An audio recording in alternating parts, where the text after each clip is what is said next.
Boa noite, meu nome é Caio Eduardo e hoje eu vou estar apresentando a era sofista nos dias atuais. Um assunto aí que eu queria trazer há bastante tempo e vai ser denominado em 5 capítulos. E eu vou estar mostrando para vocês e falando conforme o tempo, tá? Então vamos começar. Os sofistas eram considerados mestres da retórica e da oratória. Acreditavam que a verdade é múltipla, relativa e imutável. O maior foi Protágoras, foi um dos mais importantes sofistas.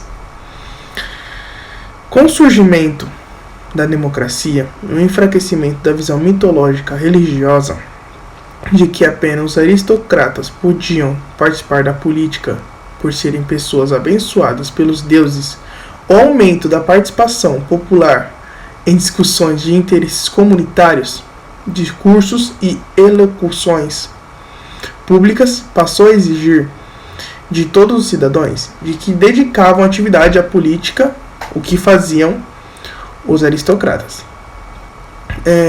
O seu domínio de conhecimento geral para o uso retórico e de certa facilidade na eloquência no domínio da técnica de falar, devido à grande importância alcançada pela Assembleia Pública.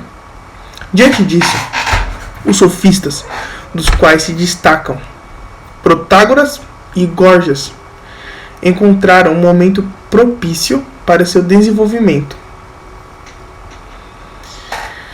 Protágoras foi o principal representante do movimento sofista, que teve como destaque sua trajetória, o princípio da doutrina que percebeu nas suas teorias dos filósofos cosmológicos o valor relativo da verdade, estabeleceu a inexistência da verdade em sentido absoluto. Segundo ele, a verdade dependia apenas do convencimento, podendo assumir valor relativo ou subjetivo. Ou seja, para ele, abre aspas, o homem é a medida de todas as coisas, das que são, enquanto são, e das que não são, enquanto não são. Isso mesmo. Fecha aspas. Ele estabeleceu que o homem é a medida de todas as coisas, e ele também é a medida da verdade. Então o homem é o centro de tudo, e só ele pode dizer se é verdade ou não. Logo quebrando o tradicionismo e o caráter absoluto das coisas, os sofistas estabeleceram a relativização da verdade e, distanciando-se de tais coisas, conceitos absolutos, passaram a difundir seus conhecimentos retóricos, preparando os jovens, dinamizando seus autórios e fornecendo instrumentos oratórios para o cuidado das próprias causas, fornecendo técnicas aos que pretendiam alcançar funções públicas notáveis. Vamos lá. A minha segunda, Crítica dos filósofos clássicos. Amplamente criticados, sobretudo, pelos filósofos clássicos, eles contribuíam pela falsa visão que os sofistas constituem em uma escola que não existe. Os sofistas, cujo significado era sábio, com o tempo passaram a adquirir sentido oposto, de cunho pejorativo, designando aquele que não é sábio, mas pretende ser versado em uma técnica.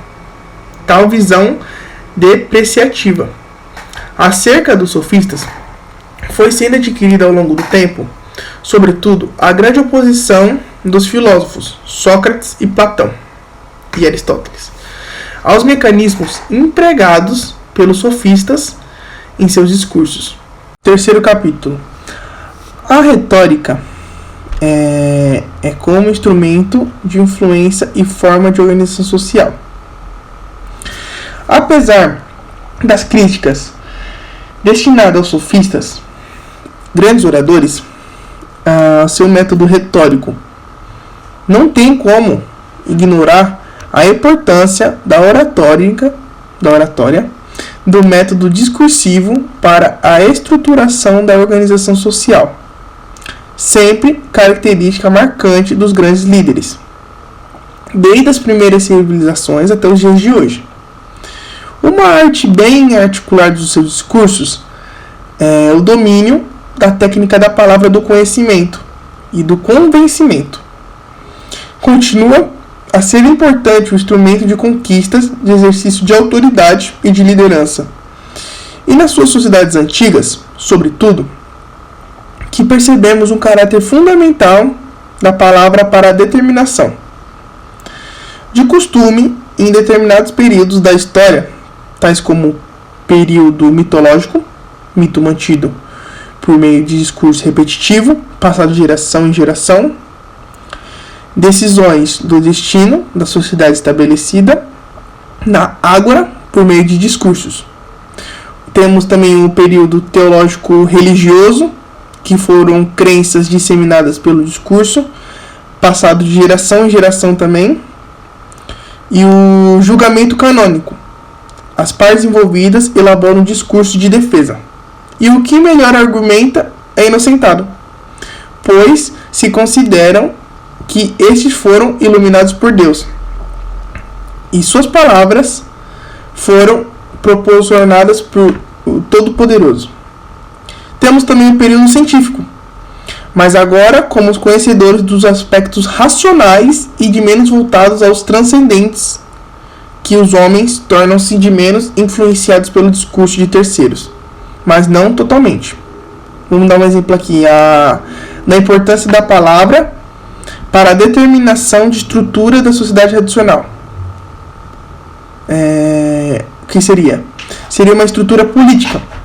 Escolha de políticos com base em discursos por ele proferido, que seria o que está voltado nos dias de hoje.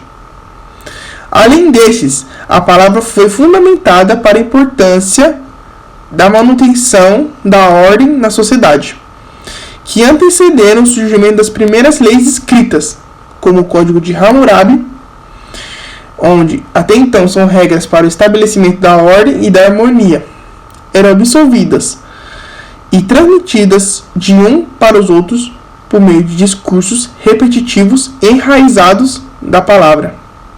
E ainda quando vieram a surgir, de fato, as primeiras leis escritas pela palavra, passou a ter um papel de importância de um testemunho falso, por assim dizer. Um testemunho que geralmente era punido de forma rude, em face do caráter fundamental que o possuía. Exemplo: acusar falsamente alguém de homicídio. Punição pelo Código de Hammurabi na mesma intensidade do dano causado a outro, pois, seja, teria uma punição a pena de morte. Famoso olho por olho, dente por dente. Geralmente, o único instrumento para a comprovação de um dado de um crime era a sua própria palavra, né? O uso do método sofista na política brasileira. Esse é o nosso quarto capítulo.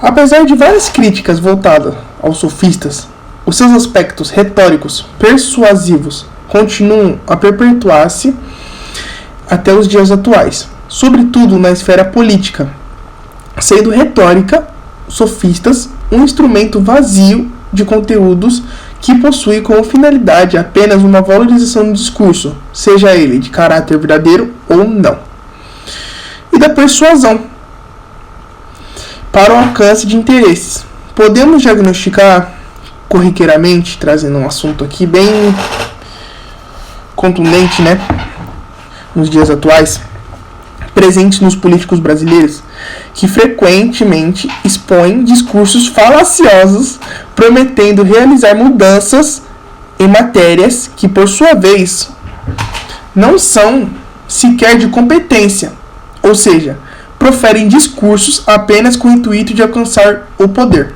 sem qualquer compromisso ou desejo de agir em prol da melhoria social. Logo temos como o maior dos nossos governantes sofistas contemporâneos, ou ao menos discípulo dos sofistas, uma vez que esses políticos brasileiros não são declarados professores da retórica e muito menos, agora sim, e muito menos estão contundentes a ter o seu cargo. E agora vou finalizar nossa quinta, né? A era sofista.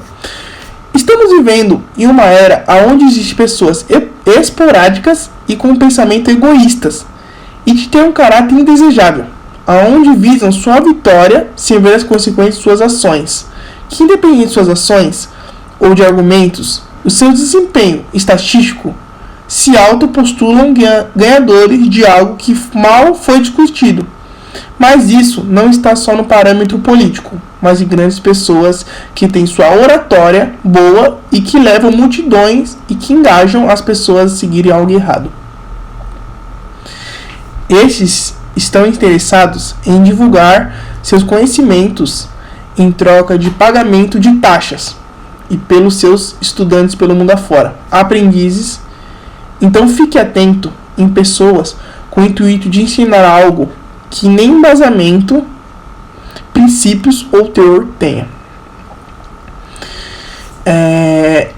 E só para finalizar, eu gostaria de agradecer meu professor Jadir, né, de metodologia, que me ensinou muito sobre a persuasão. E um professor meu, muito querido também, chamado Rômulo, que está me ensinando a área do ativismo. O ativismo, querendo ou não, ele engaja um alto poder, um conhecimento autoritário, dinâmico, que engaja, querendo ou não, várias pessoas a acreditar. Então, só tenho a agradecer pelo conhecimento e tá passando um pouco do que eu aprendi para vocês, tá bom? Obrigado, tenham uma ótima noite e fiquem com Deus.